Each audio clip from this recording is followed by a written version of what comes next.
외면하면 유순하고 떠나 있으면 너희에 대하여 담대한다. 바울은 이제 그리스도의 온유와 간용으로 친히 너희를 권하고 또한 우리를 육신에 따라 행하는 자로 여기는 자들에 대하여 내가 담대히 대하는 것 같이 너희와 함께 있을 때에 나로 하여금 이 담대한 태도로 대하지 않게 하기를 구하노라. 우리가 육신으로 행하나 육신에 따라 싸우지 아니하노니 우리의 싸우는 무기는 육신에 속한 것이 아니요 오직 어떤 견고한 진도 무너뜨리는 하나님의 능력이라. 모든 인호를 무너뜨리며 하나님 아는 것을 대적하여 높아진 것을 다 무너뜨리고 모든 생각을 사로잡아 그리스도에게 복종하게 하니 너희의 복종이 온전하게 될 때에 모든 복종하지 않는 것을 벌하려고 준비하는 종에 있노라. 너희는 외모만 보는도다. 만일 사람이 자기가 그리스도에게 속한 줄을 믿을진대 자기가 그리스도에게 속한 것 같이 우리도 그러한 줄을 자기 속으로 다시 생각할 것이라. 주께서 주신 권세는 너희를 무너뜨리려고 하신 것이 아니요 세우려고 하신 것이니 내가 이에 대하여 지나치게 자랑하여도 부끄럽지 아니하리라. 아멘. 네, 나누시겠습니다. 너무 많이 받으십시오. 기도하면 감사합니다. 오늘 고린도후서 10장의 내용을 보게 되면은 바울의 어조가 조금 더 강한 어조로 다시 바뀌는 걸 보게 됩니다. 우리가 지난 시간까지 봤던 8장, 9장에서 바울이 고린도 교회가 예루살렘 교회를 돕는 그 연보의 부분들을 도왔죠. 그 전에 이미 7장까지 해서 바울에 대한 바울이 염려했던 부분에 대한 고린도 교회와의 그 갈등의 부분들이 어느 정도 해소되어진 그런 전제 아래서 연보에 대한 이야기가 나왔다는 것을 우리는 들었었습니다.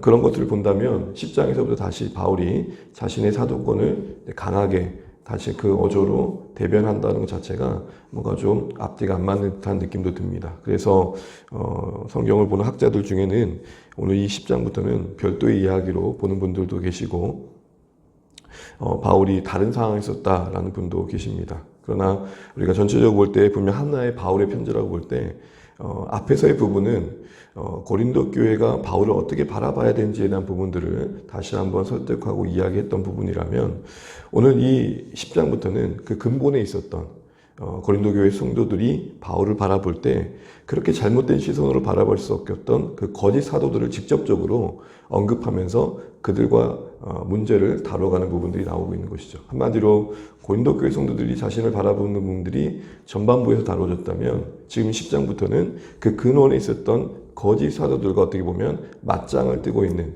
그런 느낌의 내용인 것입니다. 그러다 보니까 어조가 좀 더 강경하게 나오고 있는 것을 봅니다.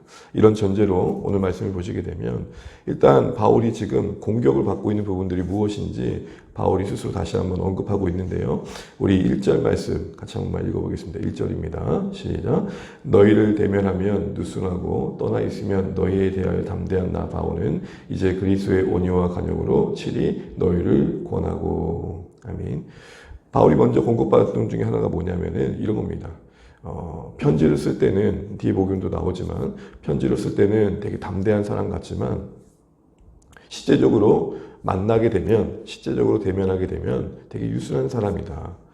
떠나서 편지를 쓸 때는 뭔가 대단한 사람처럼 이야기하지만 사실 만나고 보면 별거 아닌 사람이다 라는 비방을 받았다는 겁니다. 하나의 인신공격인 거죠.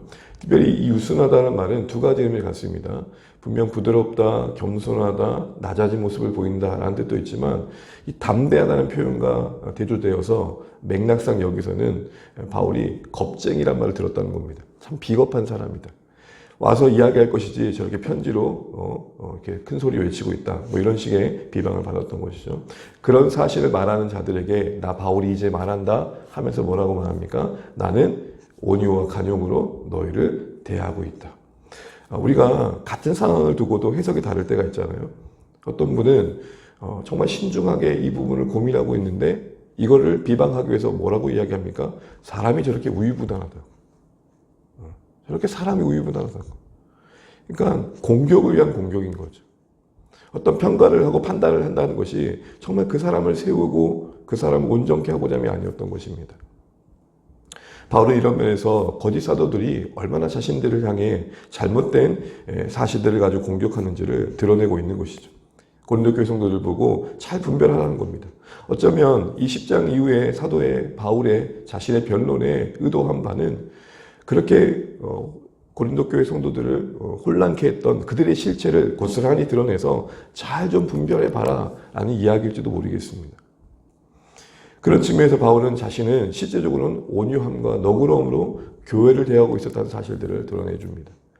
또 이런 비방을 받았던 것 같습니다. 2절 한번 읽어보겠습니다. 또한 우리를 육신에 따라 행하는 자로 여기는 자들에 대하여 내가 담대히 대하는 것 같이 너희와 함께 있을 때에 나로 하여금 이 담대한 태도로 대하지 않게 하기를 구하노라. 앞에 보시면 바울은 육신을 따라 행한다 라고 비방을 받았던 것 같습니다. 육신을 따라 행한다는 무슨 말이죠? 육체의 욕망을 따라 행하는 탐욕스러운 사람이다 라는 이야기를 들었다는 것입니다. 이렇게 비방을 받은 사람들에 대해서 이제 바울은 엄하게 말합니다. 너희가 편지로 쓸 때만 나를 담대하다고 말하는데 곧 기다려라. 내가 너희들이 말하는 그 담대한 태도로 너희를 대할 것이다. 그러니 그런 일이 없도록 미리 너희들이 자세를 낮추면 좋겠다. 그런 가혹한 일이 생기지 않도록 좀 미리 이 부분을 너희들이 잘 알아서 해결하면 좋겠다라는 이야기를 하고 있는 것입니다. 그러면서 이제 그렇게 비난한 자들에 대해서 본격적으로 변론을 하면서 3절부터 6절은 바울이 비방받았던 것 중에 하나가 뭐였습니까? 육신대로 행한다 라는 말 아니었습니까? 거기에 대해서 바울은 이렇게 말합니다. 3절입니다. 같이 한번 읽어보겠습니다. 우리가 육신으로 행하나 육신에 따라 싸우지 아니하노니. 바울이 참 재미있게 이 상황을 또 받아들인 걸 보게 되는데요. 먼저 인정하는 듯 합니다. 우리가 육신 따라 너희가 행한다고 하지 않았습니까? 바울이. 근데 바울은 그래 나 육신대로 행한다. 근데 이때 육신대로 행한다는 건 그래 나 육체 안에 있어. 이런 거죠. 바울은 돈만 밝힌다. 아 그래 나 돈 있어. 그러나 돈을 의지하지는 않아. 이런 식으로 얘기 받아지고 있는 겁니다. 무조건 뭐 역정을 낸 게 아니라 여유를 가지고 그들이 말하는 말을 받아주면서 그러나 난 이런 사람이야. 이렇게 얘기를 하는 거죠.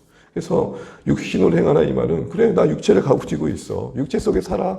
그런데 난 거기에 매이진 않아. 그 욕망을 따라 살지는 않아. 이렇게 얘기를 하는 겁니다. 그래 나 돈 있어. 그러나 돈을 의지하지는 않아.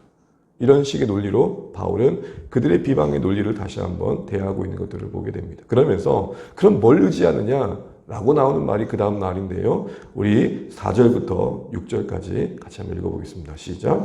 우리의 싸우는 무기는 육신에 속한 것이 아니요 오직 견고한 진도 무너뜨리는 하나님의 능력이라 모든 이론을 무너뜨리며 하나님 아는 것을 대적하여 높아진 것을 다 무너뜨리고 모든 생각을 사로잡아 그리스도에게 복종하게 하니 너희의 복종이 온전하게 될 때에 모든 복종하지 않은 것을 벌하려고 준비하는 중에 있노라.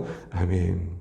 바울이 지금 이야기하는 4절의 시작을 보게 되면은 나는 사역자로서 싸우는 방식, 싸우는 방법이 달라라고 이야기하면서 어떻게 싸운다고 합니까?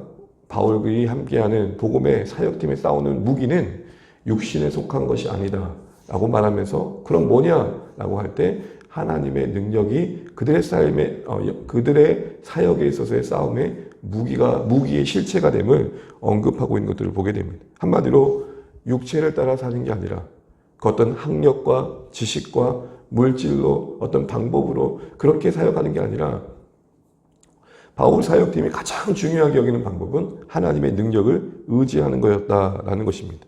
싸우는 병기가 하나님의 능력이라고 말하는 데 있어서 바울은 어떻게 보면 사역의 본질을 제대로 알고 있는 것이죠. 여러분 결국 복음은 사람을 바꾸는 거 아닙니까? 예수 그리스도를 믿지 않았던 심령이 예수 그리스도를 믿어 하나님의 자녀가 되는 거 아닙니까? 자기만을 알았던 인생이 하나님을 위하여 누군가를 위해 헌신하는 사람 되는 거 아닙니까? 바로 그런 놀라운 변화가 이루어진 일들이 하나님의 능력 외에는 안 된다는 걸 안다는 것입니다. 각자가 그리스도 안에 있기 전까지 가지고 있던 이론이 있습니다. 하나님을 인정하지 않기에 높아진 마음이 있습니다. 하나님을 부정하는 수많은 생각들이 그 심령 속에 자리 잡고 있습니다. 그 모든 것들이 그리스도 앞에 무릎 꿇게 되기까지 사실은 바울은 자신이 할 수 없다는 것을 먼저 지금 인정하고 있는 것입니다. 여러분 우리가 사람을 섬기고 복음으로 섬겨갈 때 이 부분에 대해서 분명한 고백이 필요한 것 같습니다. 우리가 섬김으로 희생으로 사람들에게 감동을 줄 수 있을지 모르지만 그 사람의 마음을 바꾸는 것은 우리가 할 수 있는 일이 절도 아니라는 것입니다. 그 하나님의 능력이 절실하다는 것이죠. 그래서 바울은 어떻게 보면 인신공격을 당했던 그런 여러 모습들 중에 바울이 대면하면은 무력한 사람이다 라고 비방을 받았던 것 중에 하나는 사실은 어눌해 보이는 언변과 외모였거든요. 당시에는 아니 사도라고 하면은 조금 뭐 삐까뻔쩍하든지 말도 좀 그럴듯하든지 해야 되는데 전혀 그렇지 않은 어떤 사실 때문에 비방을 받기도 했었던 것은 있었습니다. 바로 그런 부분들 속에 바울은 정말 복음을 위해서 사역해 가는데 필요한 것은 내가 사람들에게 어떻게 비춰지는 것보다 더 중요한 것은 사람을 바꾸는 것은 하나님의 능력이 있다는 것을 아는 것이다. 이렇게 이야기를 하고 있음을 우리는 주목해 봐야 될 것 같습니다. 그래서 결국 목적하는 바는 뭡니까? 그리스도께 복종하게 하는 것. 우리가 사람을 섬기면서 영혼을 섬겨가면서 사람들이 나를 잘 따라와주고 내 말에 내 권면을 받아주는 것을 우리는 귀하게 여깁니다. 그러나 그 자체가 목적이 아니죠. 결국은 그 사람이 하나님 앞에서 하나님 앞에 무릎 꿇는 인생 되는 것. 나를 통해서 우리를 통해서 그 사람이 결국 복종하는 대상은 하나님 그분이 되게 하시는 것. 이게 중요합니다. 처음에는 우리를 좋아해서 처음에는 나와의 관계가 친밀하기 때문에 교회로 공동체로 걸음걸음을 옮길 것입니다. 그러나 궁극적으로는 저 사람이 하나님의 사람이 되는 것이겠죠. 그래서 여러분 우리는 섬김으로써 그 사람들에게 우리의 사랑을 보일 필요도 있지만 더 중요한 것은 여러분이 영적인 본을 통해서 내가 누구를 섬기는 자인지도 보여줄 필요가 있습니다. 우리가 섬김으로써 그 사람의 마음을 붙들어주는 것도 중요하지만 내가 누구를 섬기는 자인지를 보여주는 것도 더 중요합니다. 그래서 결정적인 순간엔 그 사람의 마음을 얻고자 우리가 이런저런 일들을 하겠지만 결정적인 순간에는 저 사람은 하나님을 나보다 더 사랑하는 사람이구나. 이거 하나는 분명히 각인시켜줄 필요가 있는 것이죠. 섬김으로 본을 보여준 것도 중요합니다. 그래서 감동을 줘야 됩니다. 영적인 본도 중요합니다. 저분은 하나님을 의지하면서 하는 사람이구나. 그러니까 잘해준 것도 중요하지만 그것만으로는 안 되는 부분들이 분명히 있다는 거죠. 우리가 먼저 하나님의 능력에 무릎 꿇는 인생으로서 살아내는 것, 그게 더 중요한 것입니다. 여러분 이 말씀 앞에서 바울은 결국 거짓 사도들의 그런 근본적인 문제를 염두하고 한 말일 것입니다. 저들이 하나님의 능력 앞에 무릎 꿇는 인생이 되어야 된다는 것이겠죠. 고린도 교회도 마찬가지일 겁니다. 그럼 바울은 자기 자신에게도 이 부분을 적용했을 것입니다. 자기 안에 높아지는 생각들, 자기 안에 여전히 바뀌지 않는 부분들, 자기 안에 여전히 무릎 꿇지 않는 부분들을 가지고 치열하게 싸웠다는 사실도 염두하고 한 말일 것입니다. 하나님의 능력은 섬김의 대상이 된 인생들에게도 절실하지만 하나님의 능력은 어쩌면 바뀌지 않는 우리 안에도 절실하다는 생각도 이 말씀을 통해 다시 한번 해보게 됩니다. 여러분, 주님을 섬기면서 주님을 따라가면서 하나님의 능력에 의해 달라진 부분들이 얼마나 있을지를 돌아보시면 좋겠습니다. 그리스도를 위해 산다고 하면서 정작 내 안에는 그리스도께 복종하지 않는 부분들이 여전하진 않는가. 어쩌면 그 격차가 우리도 모른 채 하나님 앞에서 우리의 섬김이 무력해지는 근본적인 이유는 아닐까. 여러분 우리가 하나님의 능력을 누군가에게 절실히 바란다는 것은 결국 그 하나님의 능력, 바꾸시는 그 하나님의 능력이 나에게 절실하다는 것을 알 때 그 간절함은 더 배가 될 것입니다. 하나님, 나를 바꾸신 하나님, 저의 인생을 바꿔주십시오가 나오게 되는 거겠죠.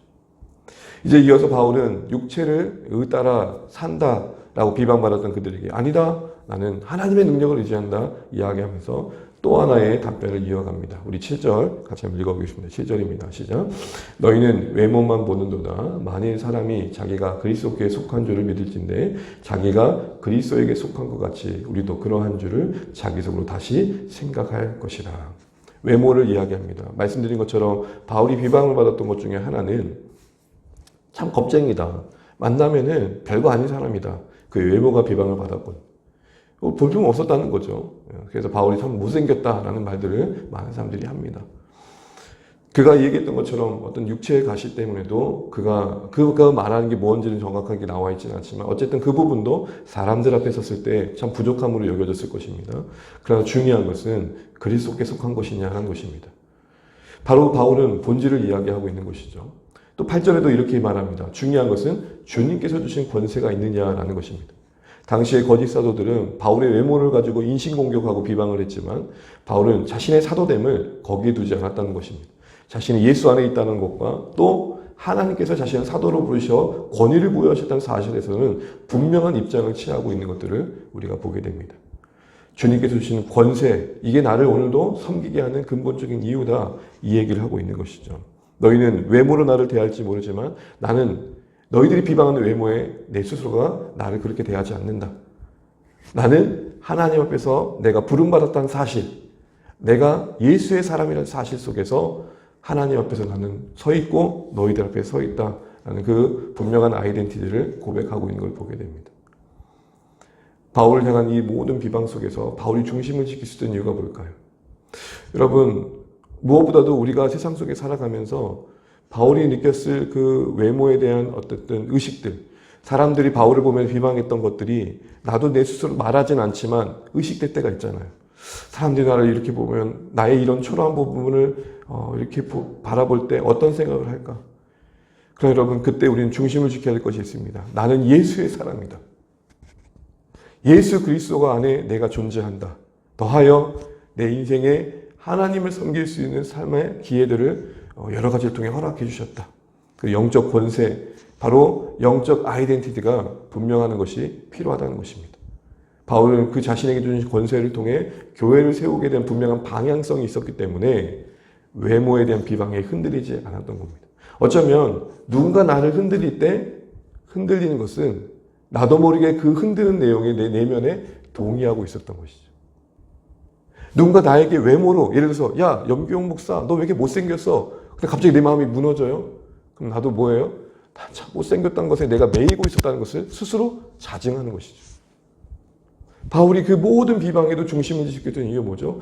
그를 붙들고 있었던 것은 그가 그리스도 안에 있다는 은혜의 사실과 그런 그에게 사도라는 권세를 부여하신 하나님의 시선 속에 자신을 두고 있었기 때문에 무너뜨릴 것들이 없었던 것입니다. 사랑하는 성도 여러분, 세상이 우리를 보는 시선은 다양한 것입니다. 그러나 정작 우리를 무너뜨린 것은 그 세상의 시선에 동의하는 우리 자신일 수도 있다는 사실 앞에서 다시 한번 우리는 우리를 어떻게 보고 있는지를 돌아보시는 말씀 되시면 좋겠습니다. 그리스도 안에서 피값 주고 여러 번 사신 하나님의 사랑의 시선이 우리를 날마다 바라보게 하시는 은혜의 시선 되시기를 바랍니다. 사도로 바울 그 자신을 세우신 그 부르심이 그를 붙들어줬듯 한 번 살다 말 인생 가운데 그래도 교회 가운데 한 공동체의 구성원이 되게 하시고 리더로서 또 여러 가지 직분을 통해서 섬기게 하신 여러 일들 속에 내게 주신 그 권세에 감사하면서 하나님께서 세우신 교회를 더 세워가야지라는 중심을 잘 붙들고 그 어떤 비방에도 무너지지 않고 하나님께서 나를 보시는 시선으로 나를 붙들어 맨 상황에서 우리의 삶을 지켜갈 수 있는 실력들이 계속해서 자라가실 수 있기를 주님의 이름으로 축복합니다. 이제 말씀을 맺겠습니다. 찬양의 고백처럼 주님을 섬기는 일에 왜 이리 괴로운 일이 많을까요?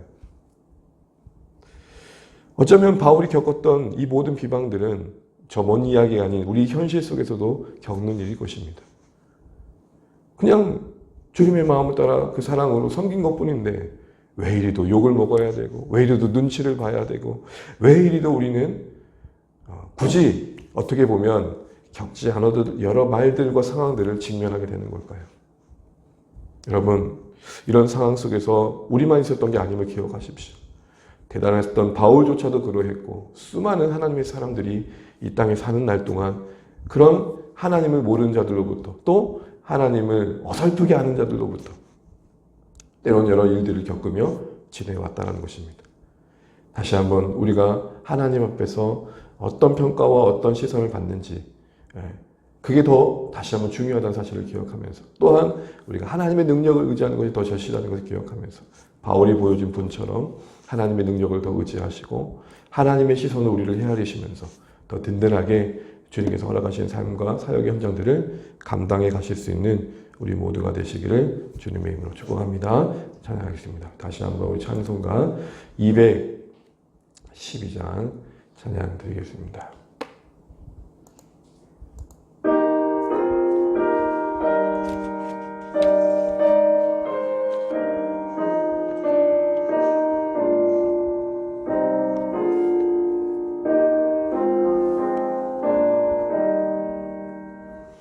영선이 주를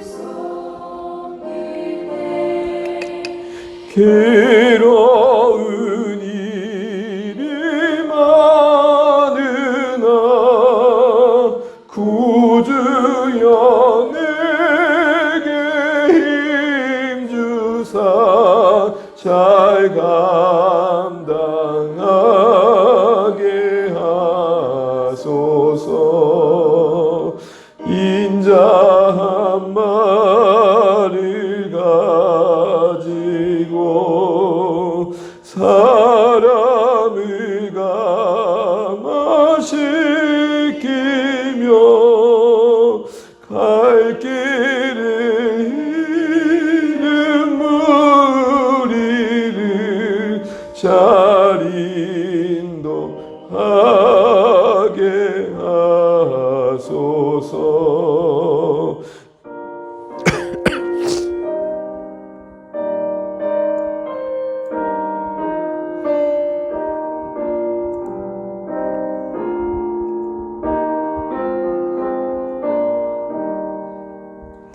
구주의 귀한 은혜를 깨달아 알게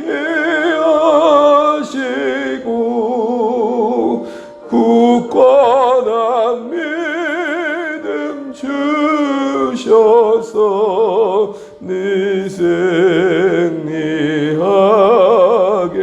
하소서.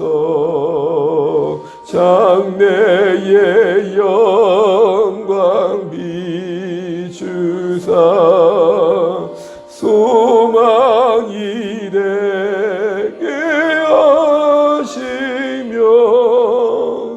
구주와 함께 살면서 참 평강 얻게 하소서.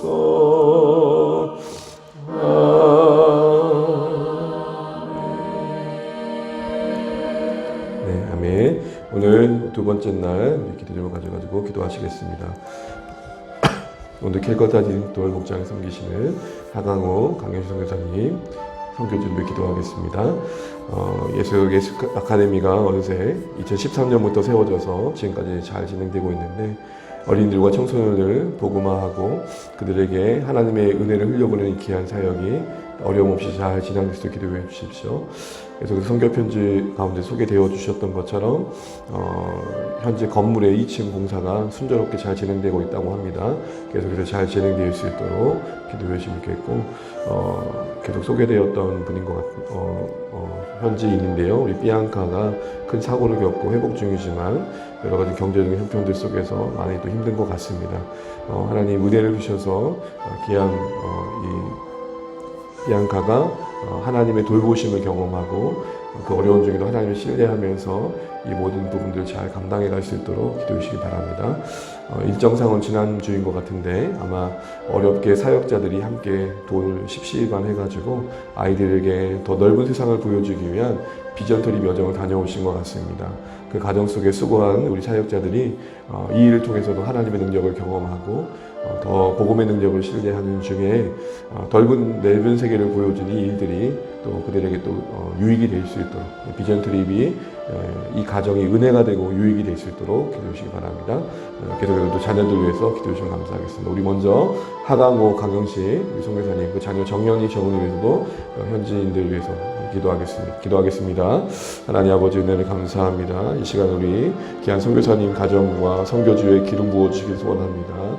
10여 년 전부터 시작되었던 이 예수 아카데미 사역이 계속해서 아름답게 열매져가게 도와주시고 현재 청소년들과 어린이들 섬기는 이 소중한 일들이 복음의 귀한 열매로 맺혀져 갈 수 있도록 귀한 하나님 간섭하여 주시기 원합니다. 또 현재 건물의 2층 공사가 진행 중입니다. 하나님 순조롭게 또 잘 진행되게 하신 것을 감사합니다. 이를 통해서 더 많은 대상들을 섬길 수 있도록 여건과 환경들이 마련되게 도와주시고 그래 하나님 최근에 다녀온 이 비전 트립의 일정을 통해서 하나님의 은혜가 하나님 아버지 더 그들 가운데 머물기를 원합니다. 십시일반 어렵게 돈을 모아 다녀온 일정들입니다. 열매 맺게 도와주시고 헛되지 않게 도와주시고 오히려 이런 수고들을 통해서 하나님 아버지 현재 또 섬기는 이들이 하나님의 사랑을 더 경험하게 도와주시고 함께 다녀온 이들이 더 넓은 세상을 본 것으로 인해서 감사할 수 있도록 하나님 저들을 변화시키시는 선한 도구로 사용하여 주시기를 원합니다. 하나님 아버지 또 귀한 평회사님 또 강건하게 도와주시고 무엇보다도 우리 비앙카를 기억하여 주십시오. 어린 나이에 당한 사고가 하나님 어려움이 되지 않도록 도와주시고 또 감각기관이 잘 회복되게 도와주시고 앞면에 그 수고 당한 부분들이 사고로 인한 아픈 부분들이 온전해질 수 있도록 도와주시고 경제적인 어려움 속에 치료를 해야 되는 상황들이 힘겹지만 하나님 도우셔서 하나님의 돌봄 가운데 회복될 수 있도록 은혜 베풀어 주시기 원합니다. 하나님 정말 귀한 선교지 위에 기름 부어주시고 주의 은혜가 흘러가게 도와주십시오. 특별히 우리 자녀들 정연 정훈이가 하나님의 은혜를 붙들림 받게 하시고 저들의 인생이 하나님께 쓰임받을 수 있도록 주여 축복하여 주시옵소서. 하나님 감사합니다. 우리 이어서 북한 땅을 기도하실 때 북한에 억류된 선교사님들 그리고 옥고를 치르고 있는 우리 지하교회 성도들 위해서 같이 기도해 주시면 좋겠습니다. 그 억압 가운데서 잘 견딜 수 있도록 그 박해 가운데서도 신앙이 잘 지켜질 수 있도록 숨죽이며 믿음을 지켜가는 그들이 어려움들을 잘 이겨낼 수 있도록 함께 기도해 주시면 좋겠습니다. 같이 기도하시겠습니다. 하나님 아버지 북한 땅 위에 억류된 귀한 사역자들과 우리 지하교회 성도들을 하나님께서 기억하여 주시기 원합니다. 하나님 옥에 갇힌 자들을 기억하라고 하셨사오니 하나님 이 시간 함께 기억하며 기도합니다. 그들 위해 하나님 감당할 평강을 주시고 그들이 하나님이 어려운 시간들을 잘 지나갈 수 있도록 도와주시기 원합니다.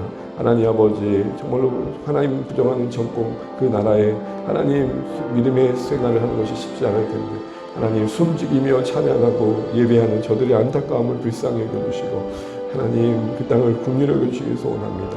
아버지 하나님 고통받고 있는 우리 붙잡힘 받은 자들을 기억하여 주시고 하나님 정치 수용소에서 정말로 참혹한 일을 경험하며 고통을 겪고 있는 그 아픔들을 하나님께서 위로하여 주시고 견딜 수 있도록 소망을 주시기를 소원합니다. 풀려날 수 있는 환경과 여건들이 마련되게 도와주시고 오랜 시간 억류된 귀한 사역자들이 잘 석방될 수 있도록 조속한 석방이 이루어질 수 있도록 하나님 간섭하여 주시옵소서. 이 귀한 하나님 아버지 사역자들을 통해서 또 그곳에 세워진 영혼들이 계속되게 하여 주시고 극심한 박해가 하나님 잠잠케 하여 주시옵소서. 하나님 이 박해의 시간에 오히려 하나님 은혜 안에서 저들을 또 성장시키는 도구가 되게 하여 주시옵소서. 제가 우리 주신 말씀 기억하며 기도하면 좋겠습니다. 바울이 참 괴로운 일을 여러 겪는 보게 됩니다. 말도 안 되는 인신 공격을 당하면서 힘들어하고 있을 수 있었을 텐데 나는 그리스도의 사람이다. 하나님께서 나에게 사도됨의 권한을 주셨다. 더하여 외모로 자신을 평가하는 그들을 향해 당당하게 나아갑니다. 그 안에 아마 평강이 있었기 때문이 아니겠습니까? 또한 정말로 그가 오해받고 있었지만 실제로는 기다림이었고 너그러움이었습니다. 그런 중에도 영혼들을 붙드는 그의 인내를 보게 됩니다.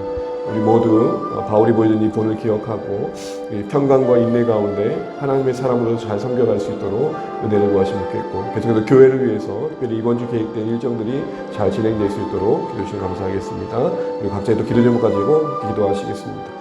오늘 주 안에 승리하시는 복된 날 되시길 바랍니다. 기도하겠습니다. 하나님 아버지 은혜를 감사합니다. 오늘 우리에게 허락하신 한 날을 말씀과 기도를 시작하게 하신 것을 감사합니다.